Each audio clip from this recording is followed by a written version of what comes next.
សូមកលេចទៅមើលបន្ទាយអ៊ីរ៉ង់ផងកៅបន្ទាយធម្មជាតិពូពេញដល់ជួបក្នុងខ្ពស់ដែលបាំងអំពីការវីប្រហារដោយថ្មើរជើងពីខាងក្រៅអញ្ចឹងកន្លែងនេះអាចអូសបន្លាយមិនមែនដូចរ៉ៃណាមិនមែនដូចអាហ្វហ្គានីស្ថានទេណាអញ្ចឹងខ្ញុំអត់ឃើញការធ្វើសង្គ្រាមបែបថ្មើរជើងទៅអត់រួចទេអត់រួចហ្មងអញ្ចឹងយើងនិយាយឲ្យស្មោះត្រង់មួយគ្នាថាអានេះវាជាការពិតចំណុចទី3នេះចូលដល់លបែងអុករុស្ស៊ីចិនហើយកន្លែងហ្នឹងបើយើងនិយាយអំពីទំនាក់ទំនងចិនរុស្ស៊ីហើយនឹងអ៊ីរ៉ង់ចិនរុស្ស៊ីហើយនឹងអាមេរិកចិនរុស្ស៊ីហើយនឹងអ៊ីស្រាអែលយើងឃើញថាបាច់ចាំបាច់ប្រាប់ទេរុស្ស៊ីគេឲ្យព័ត៌មានមកយូរហើយថាទីតាំងយោធារបស់អាមេរិកអ៊ីស្រាអែលនៅណាបើគេចង់ឲ្យវាយអត់មានខុសអីមករៀលទេបាទហើយឥឡូវជាក់ស្ដែងនេះយើងជាក់ស្ដែងយើងឃើញស្ថានភាពដែលអាមេរិកអ៊ីស្រាអែលខ្លួនឯងស្មានអត់ដល់គឺបន្ទាយយោធារបស់អាមេរិកជាពិសេសភ្នែក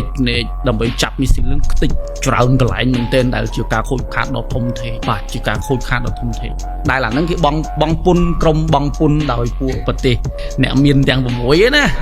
បាទតែខ្ទេចអស់យើងឃើញស្ថានភាពអញ្ចឹងចាប់លេងបានហើយនៅភ្នែករបស់នៅអាវុធរបស់អ៊ីរ៉ង់រុស្ស៊ីជួយប្រព័ន្ធជួយខួរក្បាលនិងជួយសង្គ្រាមអេឡិចត្រូនិករុស្ស៊ីមានចំណេះដឹងគ្រប់គ្រាន់ព្រោះរុស្ស៊ីធ្វើសង្គ្រាមនៅ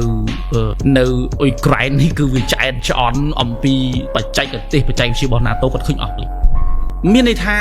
ទាំងបច្ចេកវិទ្យា drone ទាំងប្រព័ន្ធការពារដែនអាកាសទាំង AI ដែលប្រើអ្នកខ្លះគេថា AI ដែលកំពុងតែប្រើនៅអាមេរិកនាពេលសប្តាហ៍ថ្ងៃនេះកំពុងតែសាកល្បងប្រើនៅអ៊ីរ៉ង់នេះតាមពិតគេបានប្រើរួចទៅហើយប្រើខ្លះហើយនៅក្នុងអ៊ុយក្រែនសមរភូមិអ៊ុយក្រែនប៉ុន្តែអានេះគេគ្រាន់តែលាតត្រដាងគេហៅបំបាក់ស្មារតីដើម្បីឲ្យអ្នកផ្សេងទៀតខ្លាចខ្លាំងអញ្ចឹងតែតាមពិតនេះគេស្ទាបស្ទង់បានរួចរាល់មកហើយចិន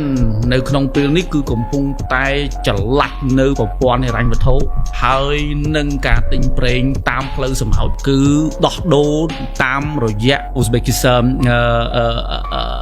តាជីគីស្តានបាទគឺជាកន្លែងដែលសំខាន់បំផុតនៃការដោះដូរសេដ្ឋកិច្ចប្រព័ន្ធអ៊ីរ៉ង់